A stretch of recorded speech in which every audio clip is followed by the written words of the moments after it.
ಪ್ರಭು ಕ್ರಿಸ್ತರಲ್ಲಿ ನನ್ನೊಲವಿನ ಸಹೋದರ ಸಹೋದರಿಯರೇ, John henry Neumann ಈತ ಒಂದು ದೊಡ್ಡ ಸ್ಥಾನದಲ್ಲಿ ಇದ್ದಂತಹ ವ್ಯಕ್ತಿ. ಆಕ್ಸ್ಫರ್ಡ್ ವಿಶ್ವವಿದ್ಯಾನಿಲಯದ ಮುಖ್ಯಸ್ಥನಾಗಿ ಕಾರ್ಯನಿರ್ವಹಿಸ್ತಾ ಇರ್ತಾನೆ. ಜಾನ್ ಹೆನ್ರಿ ನ್ಯೂಮನ್ಗೆ ಒಂದು ದಿನ ಒಂದು ಆಲೋಚನೆ ಬರ್ತದೆ. ನಾನು ಇರುವಂತಹ ಈ ದೇವಾಲಯ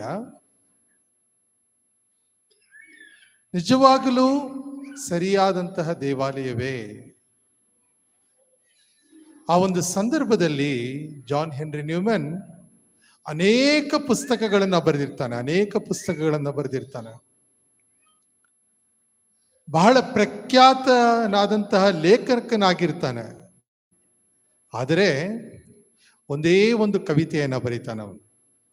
ಒಂದೇ ಒಂದು ಕವಿತೆ, lead kindly light amidst the encircling gloom, lead thou me on.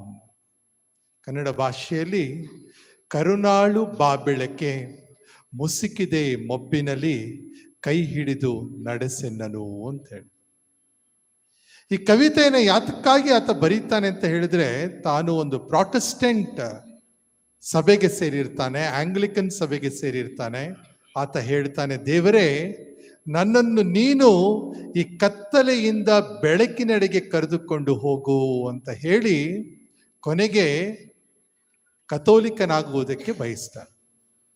ಕಥೋಲಿಕನಾಗುವುದಕ್ಕೆ ಬಯಸಿದಾಗ ಅಲ್ಲಿ ಒಂದು ಕಾನೂನು ಇರ್ತದೆ. ಏನು ಅಂತ ಹೇಳಿದ್ರೆ, ಯಾವುದೇ ಒಂದು ದೊಡ್ಡ ವಿಶ್ವವಿದ್ಯಾನಿಲಯದ ಅಥವಾ ದೊಡ್ಡ ಸಂಸ್ಥೆಯ ಮುಖ್ಯಸ್ಥನಾಗಿದ್ದರೆ ನೀನು ಆಂಗ್ಲಿಕನ್ ಸಮುದಾಯಕ್ಕೆ ಸೇರಿದವನಾಗಿರಬೇಕು. ಕಥೋಲಿಕ ಧರ್ಮಸಭೆಯನ್ನ ನೀನು ಸ್ವೀಕಾರ ಮಾಡಿದ್ರೆ ಆ ಕೆಲಸವನ್ನ ನೀನು ಬಿಡಬೇಕು ಅಂತೇಳಿ ಕೊನೆಗೆ ರಾಜೀನಾಮೆಯನ್ನ ಕೊಟ್ಟು ತನ್ನ ಕೆಲಸವನ್ನ ಬಿಟ್ಟು ಆತ ಕಥೋಲಿಕನಾಗ್ತಾನೆ.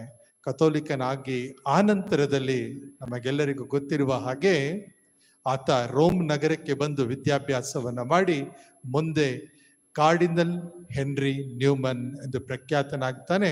ಧರ್ಮಸಭೆಯ ಪ್ರಖ್ಯಾತ ಕಾರ್ಡಿನಲರಾಗಿ 2019 ಇಸವಿಯಲ್ಲಿ ಇವರಿಗೆ ಸಂತರ ಪದವಿಯನ್ನ ವಿಶ್ವಗುರು ಫ್ರಾನ್ಸಿಸ್ ರವರು ನೀಡ್ತಾರೆ.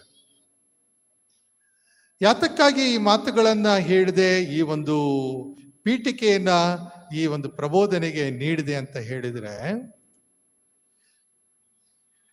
16ನೇ ಶತಮಾನದಲ್ಲಿ ಧರ್ಮಸಭೆ ಇಬ್ಬಾಗವಾಗ್ತದೆ. ಅಲ್ಲಿಯವರೆಗೆ ಅಲ್ಲೊಂದಿಷ್ಟು ಇಲ್ಲೊಂದಿಷ್ಟು ಸ್ವಲ್ಪ ಪ್ರಮಾಣದಲ್ಲಿ ಅಲ್ಪ ಪ್ರಮಾಣದಲ್ಲಿ ಜನರು ಭಿನ್ನತೆಯ ಮಾತನ್ನ ಆಡಿರ್ತಾರೆ. ಆದರೆ ಯಾವಾಗ ಈ ಮಾರ್ಟಿನ್ ಲೂಥರ್ ಎನ್ನುವಂತಹ ವ್ಯಕ್ತಿ ಬಂದು ಹೇಳ್ತಾನೋ ಆಗ ಧರ್ಮಸಭೆ 2 ಭಾಗವಾಗ್ತದೆ. ಎಲ್ಲರಿಗೂ ಕೂಡ ಏನ್ ಮಾಡಬೇಕು ಅಂತ ಗೊತ್ತಾಗೋದಿಲ್ಲ. ಅಲ್ಲಿಯವರೆಗೆ the Catholic church was considered to be a sleeping monster. ಕಥೋಲಿಕ ಧರ್ಮಸಭೆ ಅಂತ ಹೇಳಿದ್ರೆ ನಿದ್ರೆ ಮಾಡ್ತಾ ಇರುವಂತ ಒಬ್ಬ ರಾಕ್ಷಸನ ರೀತಿಯಲ್ಲಿ, ಅಂದ್ರೆ ಅಷ್ಟು ಬೃಹತ್ತಾಕಾರವಾಗಿ ಇತ್ತು ಅಂತ ಹೇಳಿ. ಆ ಧರ್ಮಸಭೆ ವಿಭಾಗವಾಗಬೇಕಾದ್ರೆ ಏನ್ ಮಾಡೋದು? ಜನರ ವಿಶ್ವಾಸಕ್ಕೆ ಹೊಡೆತ ಬೀಳ್ತಾ ಇದೆ. ಒಂದು ಕಡೆಯಲ್ಲಿ ನಾವು ಕಥೋಲಿಕರು ಅಂತೇಳಿ ಕೆಲವರು ನಿಂತ್ಕೊಂಡ್ರೆ, ಮತ್ತೊಂದೆಡೆಯಲ್ಲಿ ಪ್ರಾಟೆಸ್ಟೆಂಟರ ಉಗಮವಾಗ್ತದೆ.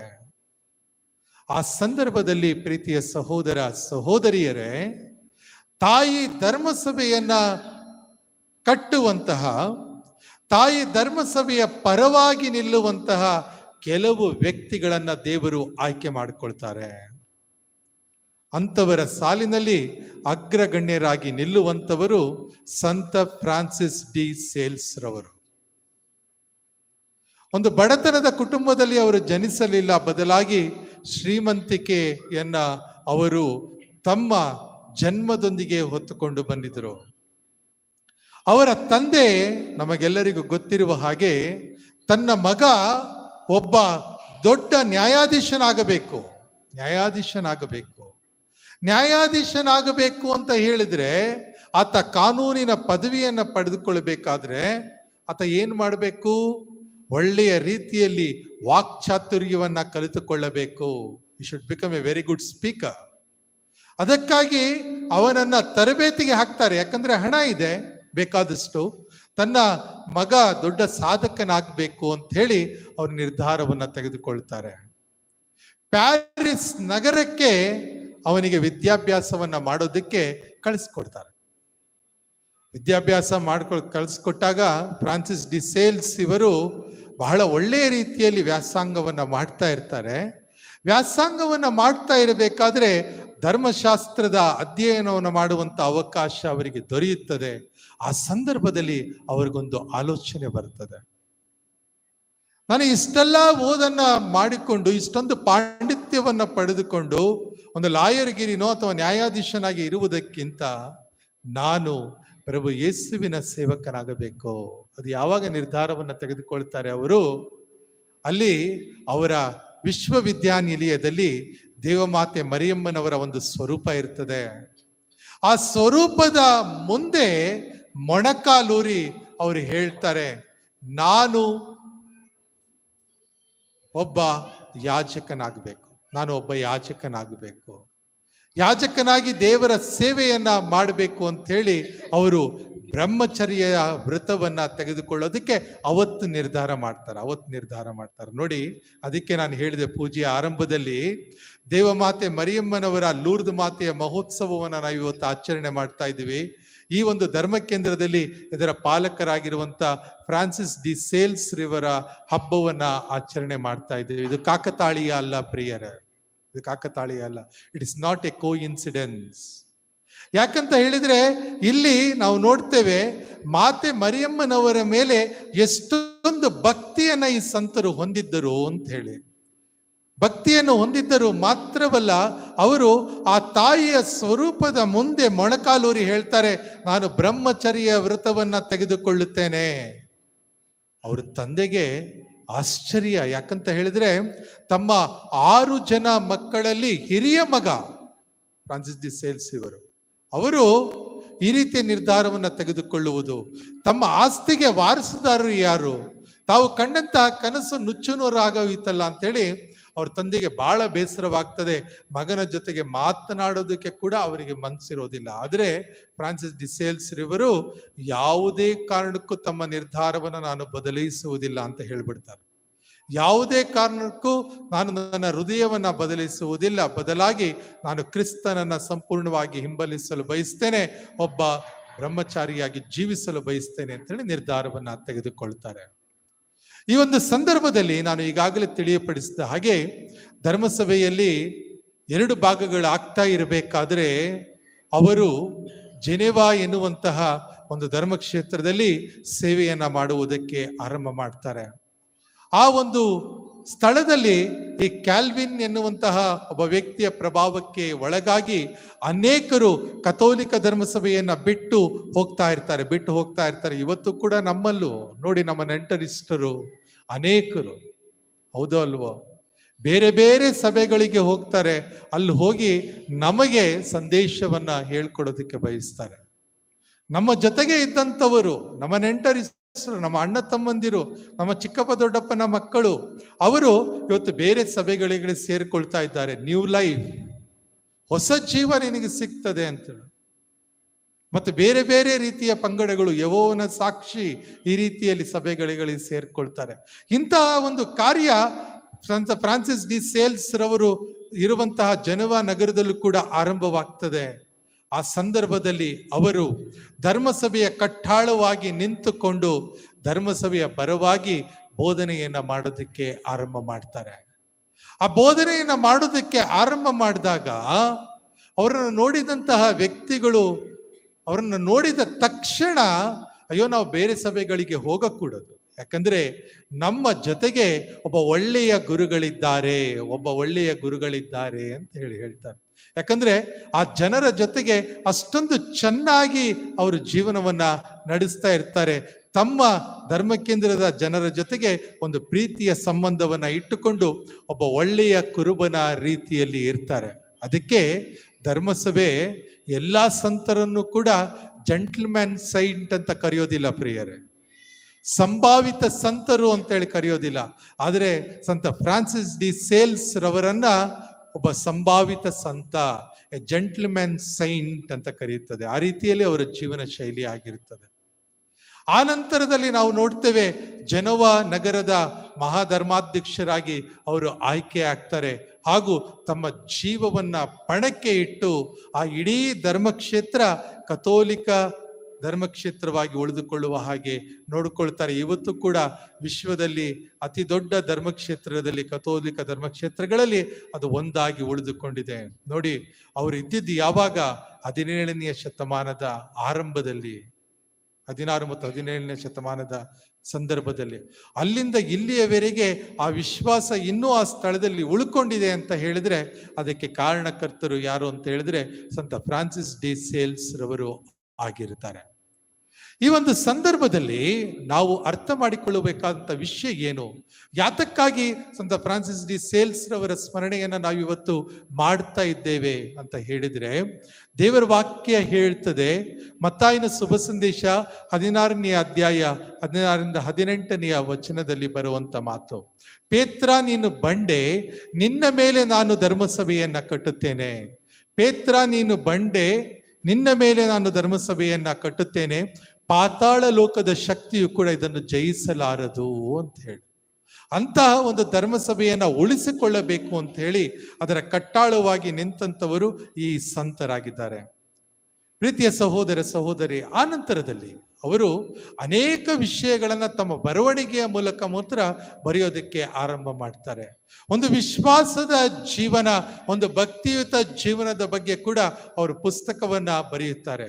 ಆ ಪುಸ್ತಕವನ್ನ ಬರೀತಾ ಇರಬೇಕಾದ್ರೆ ಯಾರೋ ಒಬ್ಬ ವ್ಯಕ್ತಿ ಅವರ ಬಳಿಯಲ್ಲಿ ಬಂದು ಒಂದು ಪ್ರಶ್ನೆಯನ್ನ ಕೇಳ್ತಾರೆ, ಫ್ರಾನ್ಸಿಸ್ ರವರೇ, ಯಾಕೆ ಪಾಪ ನನ್ನನ್ನು ಬಿಟ್ಟು ಹೋಗ್ತಾ ಇಲ್ಲ? ಯಾವುದೇ ಕಾರಣಕ್ಕಾಗಿ ಈ ಪಾಪ ನನ್ನನ್ನು ಬಿಟ್ಟು ಹೋಗ್ತಾ ಇಲ್ಲ? ಯಾವಾಗ ಏನೇ ಬಂದರೂ ಕೂಡ ಪ್ರಲೋಭನೆಗಳು ನನ್ನನ್ನ ಹಾಗೆ ಹಿಡ್ಕೊಳ್ತಾ ಇದ್ದಾವೆ. ನಾನು ಪಾಪಿಯಾಗಿ ಜೀವನವನ್ನ ನಡೆಸ್ತಾ ಇದ್ದೇನೆ, ನಾನು ಒಳ್ಳೆಯವನಾಗಿ ಜೀವನವನ್ನ ನಡೆಸಲು ಪ್ರಯತ್ನವನ್ನ ಪಡ್ತಾ ಇದ್ದೇನೆ, ಆದ್ರೆ ಅದು ಸಾಧ್ಯವಾಗ್ತಾ ಇಲ್ಲ. ಪಾಪಕ್ಕೆ ನಾನು ದಾಸನಾಗಿ ಬಿಡ್ತೇನೆ. ಕಾರಣ ಏನು ಅಂತ ಹೇಳಿದಾಗ ಸಂತ ಫ್ರಾನ್ಸಿಸ್ ಸೇಲ್ಸ್ ರವರು ಒಂದು ಮಾತನ್ನ ಹೇಳ್ತಾರೆ ಆತನಿಗೆ, ನೋಡು ನನ್ನ ಸಹೋದರನೇ, ಚಿಂತೆ ಮಾಡಬೇಡ. ಹೇಗೆ ನಾವು ಮುಂದೆ ಹೋಗಬೇಕಾದ್ರೆ ನಮ್ಮ ಹಿಂದೆ ನೆರಳು ನಮ್ಮ ಜೊತೆಗೆ ಬರ್ತದೋ, as the shadow follows us, the same way the sin will be with us ಅಂತ ಹೇಳಿ, the temptations will be with us ಅಂತ. ಎಷ್ಟು ಚೆನ್ನಾಗಿದೆ ನೋಡಿ ಮಾತು. 17ನೇ ಶತಮಾನದಲ್ಲಿ ಅವ್ರು ಹೇಳ್ತಾರೆ, ಹೇಗೆ ನಾವು ನಡ್ಕೊಂಡು ಹೋಗಬೇಕಾದ್ರೆ ನಮ್ಮ ನೆರಳು ನಮ್ಮ ಜೊತೆಗೆ ಬರ್ತದೋ ಆ ರೀತಿಯಲ್ಲಿ ಪಾಪ ಪ್ರಲೋಭನೆಗಳು ಕೂಡ ನಮ್ಮ ಜೊತೆಗಿರ್ತವೆ. ಆದರೆ ಅವುಗಳನ್ನು ಜಯಿಸುವ ಶಕ್ತಿ ನಮಗೆ ಪ್ರಾರ್ಥನೆಯ ಬಲದಿಂದ ಸಿಗುತ್ತದೆ, ದೇವರ ವಾಕ್ಯದ ಪಠಣದಿಂದ ಸಿಗ್ತದೆ ಅಂತ ಹೇಳ್ತಾರೆ. ಇಂಥ ಮಹಾಸಂತರ ಹಬ್ಬವನ್ನ ನಾವಿವತ್ತು ಆಚರಣೆ ಮಾಡ್ತಾ ಇದ್ದೇವೆ. ಈ ಒಂದು ಸಂದರ್ಭದಲ್ಲಿ ನಾವು ನೋಡ್ತೇವೆ, ಇವತ್ತಿನ 2ನೇ ವಾಚನದಲ್ಲಿ ಸಂತ ಪೌಲರು ಬಹಳ ಸುಂದರವಾದ ಮಾತನ್ನ ಹೇಳ್ತಾ ಇದ್ದಾರೆ. ಅವ್ರು ಹೇಳ್ತಾರೆ, ನೋಡಿ, ನಾನು ಎಲ್ಲರ ಜೊತೆಗೆ ಅವರಂತೆ ಆದೆ ಅಂತ ಹೇಳಿದ್ರೆ, ಒಬ್ಬರ ಜೊತೆಗೆ ಒಬ್ಬರ ಅನ್ಯೋನ್ಯತೆ ಪ್ರೀತಿಯಿಂದ ಜೀವಿಸುವುದನ್ನು ನಾವು ಕಲಿತುಕೊಳ್ಳಬೇಕು ಅಂತ ಹೇಳಿ. ಆದ್ರೆ ಇವೆಲ್ಲವನ್ನ ನಾವು ಮಾಡಬೇಕಾದ್ರೆ ನಮಗೆ ಖಂಡಿತವಾಗಲೂ ನಮ್ಮ ಪಾಪ, ನಮ್ಮ ದೋಷಗಳು, ನಮ್ಮ ಕಷ್ಟ ನೋವುಗಳು ಒಂದು ರೀತಿಯಲ್ಲಿ ನಮಗೆ ಒಂದು ತೊಡರುಗಾಲಾಗಿ ಉಳಿದುಕೊಳ್ಳುತ್ತದೆ. ಇವತ್ತಿನ ಶುಭ ಸಂದೇಶದಲ್ಲಿ ನಾವು ನೋಡ್ತೇವೆ, ಪ್ರಭು ಯೇಸು ಕ್ರಿಸ್ತರ ಬಳಿಗೆ ಒಬ್ಬ ಕುಷ್ಠರೋಗಿ ಹೋಗ್ತಾನೆ.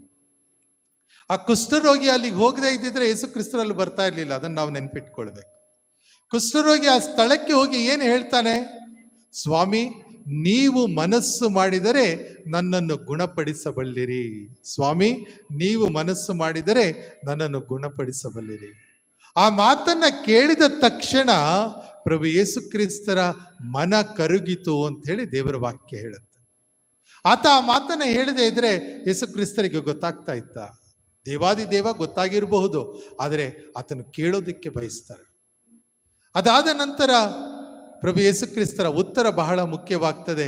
ಅವರು ಹೇಳ್ತಾರೆ, ಖಂಡಿತವಾಗಲೂ ನನಗೆ ಮನಸ್ಸಿದೆ, ನೀನು ಗುಣ ಹೊಂದು ಅಂತ ಹೇಳಿ.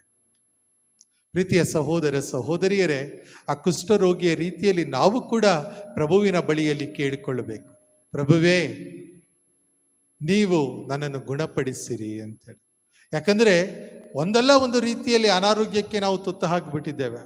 ಅನಾರೋಗ್ಯ ಎಂದು ಹೇಳಿದ ತಕ್ಷಣ ಅನೇಕರು ತಿಳಿದುಕೊಳ್ತಾರೆ, ನಾನು ಚೆನ್ನಾಗಿದ್ದೇನೆ, I am fit and fine ಅಂತ ಹೇಳಿ, ನಾನು ಬಹಳ ಚೆನ್ನಾಗಿದ್ದೇನೆ ಅಂತೇಳಿ, ದೃಢಕಾಯನಾಗಿದ್ದೇನೆ ಅಂತೇಳಿ.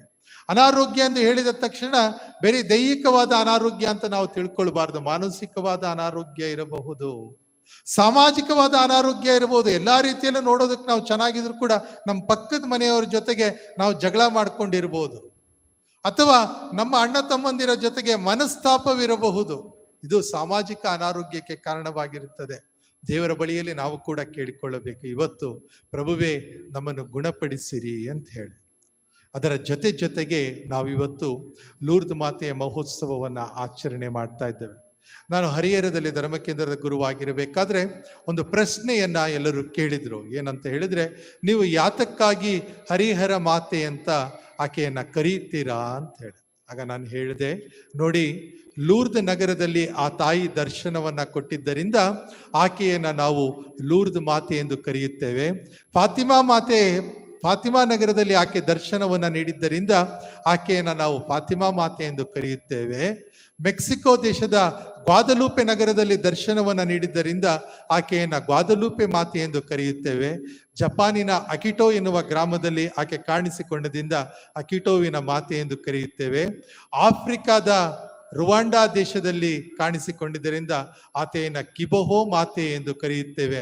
ಹಾಗೂ ಭಾರತದ ವೇಳಾಂಗಣಿಯಲ್ಲಿ ಹರಿಹರದಲ್ಲಿ ಕಾಣಿಸಿಕೊಂಡಿದ್ದರಿಂದ ಆಕೆಯನ್ನು ನಾವು ವೇಳಾಂಗಣಿ ಮಾತೆ, ಆರೋಗ್ಯ ಮಾತೆ, ಹರಿಹರ ಮಾತೆ ಎಂದು ಸಂಬೋಧಿಸ್ತೇವೆ ಅಂತ ಉತ್ತರವನ್ನ ಕೊಟ್ಟೆ. ಯಾಕೆ ಆ ತಾಯಿ ಯಾಕೆ ಈ ಸ್ಥಳಗಳನ್ನ ಆಯ್ಕೆ ಮಾಡಿಕೊಳ್ತಾರೆ? ಕೆಲವು ಸ್ಥಳಗಳನ್ನ ಆಯ್ಕೆ ಮಾಡಿಕೊಂಡು ಆಕೆ ದರ್ಶನವನ್ನ ನೀಡಿ ಒಂದು ಸಂದೇಶವನ್ನ ಎಲ್ಲಾ ಕಡೆನೂ ಕೊಡ್ತಾರೆ. ಆ ಸಂದೇಶ ಏನು ಅಂತ ಹೇಳಿದ್ರೆ, ಮನ ಪರಿವರ್ತನೆಯನ್ನ ನೀವು ಹೊಂದಿರಿ, ಜಪಸರದ ಪ್ರಾರ್ಥನೆಯನ್ನ ಮಾಡಿರಿ ಅಂತ. ನಮ್ಮಲ್ಲಿ ಒಂದು ಮಾತಿದೆ, ಜಪಸರದ ನೋಟ ಸೈತಾನನ ಓಟ ಅಂತ ಹೇಳಿ.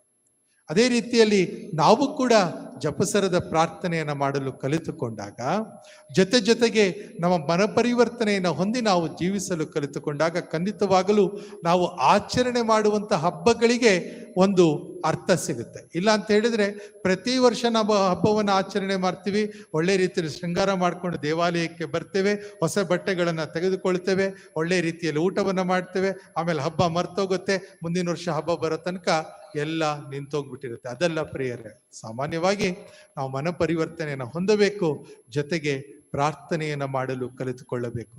ಸಂತ ಫ್ರಾನ್ಸಿಸ್ ಡೆ ಸೇಲ್ಸ್ ರವರು ತಮ್ಮ ಜೀವನದಲ್ಲಿ ಈ ಕೆಲಸವನ್ನ, ಈ ಕಾರ್ಯವನ್ನ ಅವರು ಮಾಡಿದ್ರು. ಅದರ ಜೊತೆಗೆ ಅವರು ಒಂದು ಮಾತನ್ನ ಯಾವಾಗಲೂ ಅವರ ಸಹೋದರರ ಬಳಿಯಲ್ಲಿ ಹೇಳ್ತಾ ಇದ್ರು. ಏನು ಅಂತ ಹೇಳಿದ್ರೆ, ನಾವು ಯಾವತ್ತೂ ಕೂಡ ಇರುವುದನ್ನ ಬಿಟ್ಟು ಇಲ್ಲದುದರೆಡೆಗೆ ಸಾಗಕೂಡದು. ಇರುವುದನ್ನ ಬಿಟ್ಟು ಯಾವಾಗಲೂ ಅಷ್ಟೇ, ನಮಗೆ ನಮ್ಮ ಹತ್ರ ಒಂದು ಸೈಕಲ್ ಇದ್ರೆ ಸ್ಕೂಟರ್ ಬೇಕು ಅಂತ ಆಸೆ ಆಗುತ್ತೆ, ಸ್ಕೂಟರ್ ಇರುವಂಥವರಿಗೆ ಒಂದು ಕಾರ್ ತಗೋಬೇಕು ಅಂತ ಆಸೆ ಆಗುತ್ತೆ, ಕಾರ್ ತೆಗೆದುಕೊಂಡಿರುವಂಥವರಿಗೆ ಇನ್ನೂ ದೊಡ್ಡ ಕಾರ್ ತಗೊಳ್ಬೇಕು ಅಂತ ಆಸೆ ಇರುತ್ತೆ. ಹೀಗೆ ವಿವಿಧ ರೀತಿಯಲ್ಲಿ ನಾವು ಆಸೆ ಪಡ್ತಾ ಇರ್ತೀವಿ. ಕೆಲವರು ನೋಡೋದಕ್ಕೆ ಕುಳ್ಳಿಗಿದ್ರೆ ಅಯ್ಯೋ ನಾನು ಉದ್ದಕ್ಕಿದ್ರೆ ಎಷ್ಟು ಚೆನ್ನಾಗಿತ್ತು ಅಂತೇಳಿ ಯೋಚನೆ ಮಾಡ್ತೀವಿ. ಬೆಳ್ಳಿಗಿರೋರು ಅಯ್ಯಯ್ಯೋ ನಾನು ಇನ್ನೊಂದು ಸ್ವಲ್ಪ ಕಲರ್ ಕಡಿಮೆ ಇದ್ದರೆ ಚೆನ್ನಾಗಿತ್ತೇನೋ ಅಂತ ಅನ್ಸುತ್ತೆ. ಕಪ್ಪಗಿರುವಂಥವರು ಅಯ್ಯೋ ಇನ್ನೊಂದು ಸ್ವಲ್ಪ ಬೆಳ್ಳಗೆ ನಾನು ಕಾಣಿಸ್ಕೊಂಡಿದ್ರೆ ಚೆನ್ನಾಗಿತ್ತು. ಹೀಗೆ ಕೂದಲಿಲ್ಲದೆ ಇರುವಂಥವ್ರು ಕೂದಲಿದ್ರೆ ಚೆನ್ನಾಗಿತ್ತು. ಈ ರೀತಿಯಲ್ಲಿ ನಾವು ಆಲೋಚನೆಯನ್ನ ಮಾಡಿಕೊಂಡು ಮುಂದೆ ಹೋಗ್ತಾ ಇರ್ತೀವಿ. ಆದರೆ ಒಂದನ್ನು ನಾವು ನೆನ್ಪಿಟ್ಕೊಳ್ಬೇಕು, ಸಂತ ಫ್ರಾನ್ಸಿಸ್ ಸೇಲ್ಸ್ ರವರು ಹೇಳ್ತಾರೆ, ನೀವು ಇರುವಂತಹ ಸ್ಥಳದಲ್ಲಿ ಹಾಗೂ ನೀವು ಇರುವಂತಹ ರೀತಿಯಲ್ಲಿಯೇ ಪ್ರಭುವನ್ನ ಬೆಳಗಲು ಕಲಿತುಕೊಳ್ಳಿರಿ. Bloom where you are planted ಅಂತ ಹೇಳಿ, ಯಾವ ಸ್ಥಳದಲ್ಲಿ ನೀವಿದ್ದೀರೋ ಅಲ್ಲಿ ಬೆಳೆಯೋದಕ್ಕೆ ಆರಂಭ ಮಾಡಿ. ಯಾಕಂದ್ರೆ ದೇವರು ಆ ರೀತಿಯಲ್ಲಿ ನಿಮ್ಮನ್ನ ಸೃಷ್ಟಿಸಿದ್ದಾರೆ, ಆ ರೀತಿಯಲ್ಲಿ ನಿಮ್ಮ ಜೀವನವನ್ನ ಬೆಳಗಲು ಬಯಸುತ್ತಾರೆ ಅಂತ ಹೇಳಿ. ಪ್ರೀತಿಯ ಸಹೋದರ ಸಹೋದರಿಯರೇ, ಇಂಥ ಮಹಾಸಂತರ ಹಬ್ಬವನ್ನ ನಾವಿವತ್ತು ಆಚರಣೆ ಮಾಡ್ತಾ ಇರಬೇಕಾದ್ರೆ ಸಂತ ಫ್ರಾನ್ಸಿಸ್ ಡಿ ಸೇಲ್ಸ್ ರವರ ಭಿನ್ನಹಕ್ಕೆ ನಮ್ಮನ್ನ ಅರ್ಪಿಸಿ ಪ್ರಾರ್ಥಿಸೋಣ. ಲೂರ್ದ್ ಮಾತೆಯ ಭಿನ್ನಹಕ್ಕೂ ಕೂಡ ನಮ್ಮನ್ನ ಅರ್ಪಿಸಿ ಬೇಡಿಕೊಳ್ಳೋಣ. ದಯಾಮಯ ದೇವರು ಈ ಸಂತರ ಭಿನ್ನಹದ ಸಹಾಯದಿಂದ ನಮ್ಮ ಕೋರಿಕೆಗಳನ್ನ ಆಲಿಸುವಂತಾಗಲಿ, ಪ್ರಾರ್ಥನೆಯನ್ನ ಕೇಳಿ ಈಡೇರಿಸುವಂತೆ ಆಗಲಿ. ಸಂತ ಫ್ರಾನ್ಸಿಸ್ ಡಿ ಸೇಲ್ಸ್ ರವರೇ ನಮಗಾಗಿ ಪ್ರಾರ್ಥಿಸಿರಿ. ಆಮೇನ್.